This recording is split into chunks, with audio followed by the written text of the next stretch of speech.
Hey YouTube fragrance family, welcome to day 11 of Atelier month sampling samples from the Atelier brand. And today's sampling samples, if you didn't check out, it is Blanche Immortelle.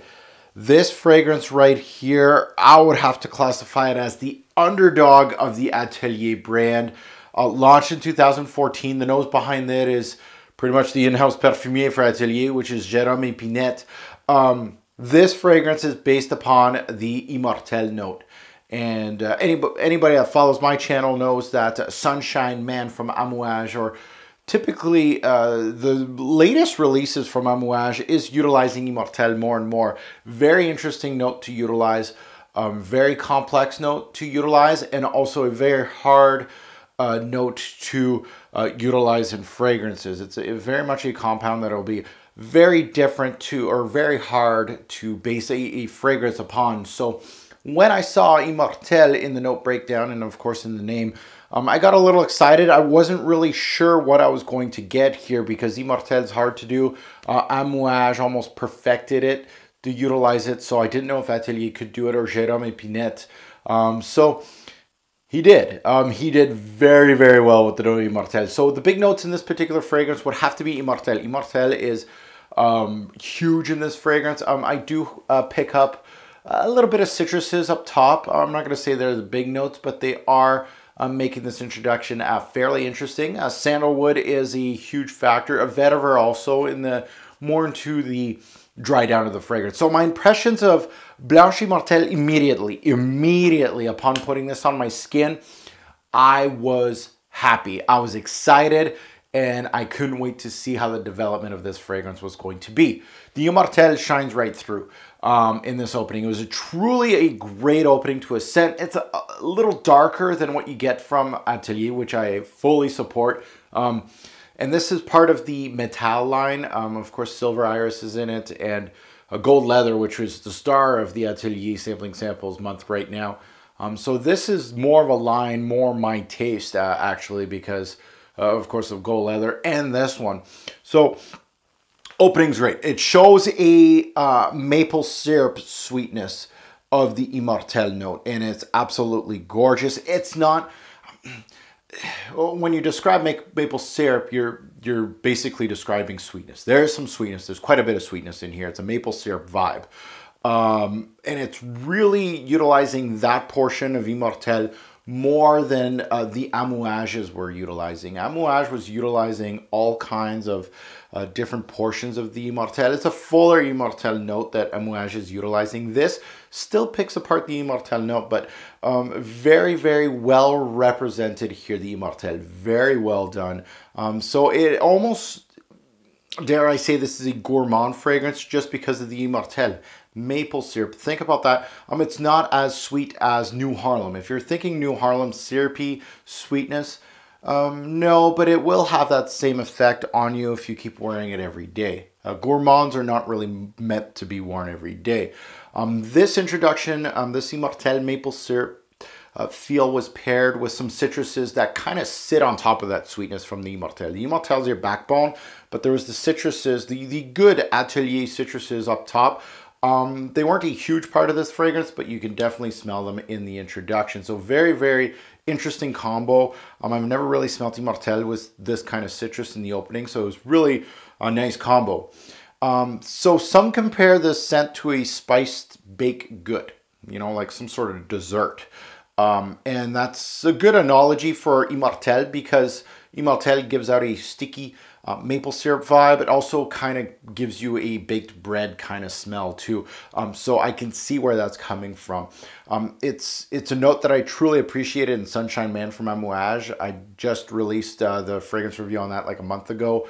And the Amouage fragrance shows a lot of facets. This one is basically pinpoint on the syrupy sweetness of Immortelle more than anything. However, the sweetness, the maple syrup sweetness is more like more into the dry down. It's more of like almost a hard candy. I can almost kind of like a toffee like or something like that. That's the kind of sweetness I was getting. Some baked good, yes. And Immortelle also shows up with a sometimes a cumin note, a pinch of spice.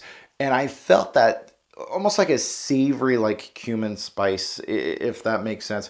Really interesting combo, really great use of Immortelle. It makes the fragrance very linear. There's not much going on. You know, as the Amouage fragrances, Immortelle is a part of the show.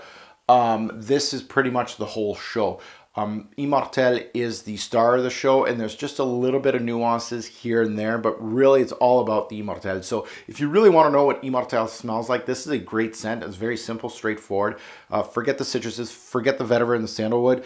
Really what you're getting is Immortelle through and through. You're getting that baked bread kind of smell. It smells like baked goods. You do definitely get that toffee, like maple syrupy feel of Immortelle, and of course the cumin like spice. So very interesting, very well done. There's sandalwood pretty much lined throughout the scent. It gives a certain creamy woody aspect. There's a little pinch of vetiver here, but not too much.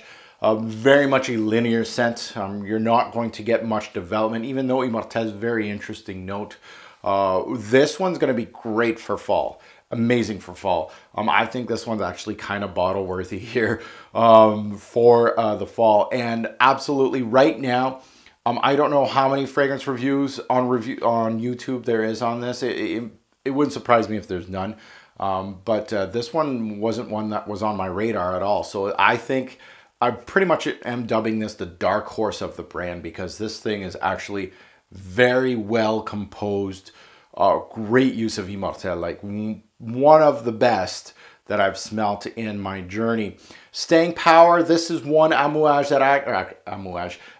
fragrance that actually stays on my skin 7 to 10 hours on my skin with a high to moderate projection throughout. So first couple hours, fairly high. I could smell it, it's pushing. And then once it settles on my skin, hour 4 up to 10, it really was more of a moderate. So it still pushed a bit, which was actually very good. The good things about this fragrance, of course, this great Immortelle note. I think it was actually well done. It's a different way of showing Immortelle, which I really appreciated. Even though it's a well-balanced note, it was showing different facets. It was just in one direction, but it was really emphasizing on that maple syrup, which makes this basically a gourmand fragrance. The bad things about this fragrance, fans of the Atelier typical DNA, fans of, you know, the original citrusy, easy on the nose type of fragrance, may not be a fan of this. This is one that is for a very bad man. No, it's for someone that does like some sort of challenge to their nose, and I think this is why I appreciate it a little bit more, just because Immortelle is one of those notes that I've recently discovered, and I just, once I smelt it, it clicked with me, and I was like, this is a good one. Final take, is this bottle worthy? Another sample or a pass? This is on the cusp of another sample to a bottle worthy scent. So if I can get it for a good price, I'll probably pull the trigger. I really enjoyed this one. You know, not too many scents do that for me, that the first testing is bottle worthy. This one, I don't know what it goes for. I would have to assume this is probably a little pricier, probably around 100, 150 to maybe higher, up to $200 for a bottle of this stuff. So again, if I could get a good price, you know, 130 or 140 around that on this one, or get on a split or something, I would be very much interested in that. So this is one of those, another sample slash bottle worthy, and that goes to a star rating, a 1 being trash can and 5 being great. This fragrance, I think this is the second one now of Atelier that's going to get the 4-star treatment. This one was really, I wasn't expecting that much out of this, and I really enjoyed wearing this one. So as a first sample, you gotta go with how happy you are with the scent, and I was very pleased with this one. The UC Immortelle was really well done. So 4-star rating, very much a well-deserved from the House of Atelier. And as usual, if you smelt this fragrance, you know what to do. Comment below. Let us know what you think about it. If this gives you interest, I don't know if Sephora has this higher end. I think I've seen, you know, gold leather and all them on there. So if your Sephora has this, check out Blanche Immortelle. I think it's one of those fragrances that people kind of skip over, not really knowing what this one is all about. So Blanche Immortelle, It's on my radar. Thanks for watching, guys, and have a good one.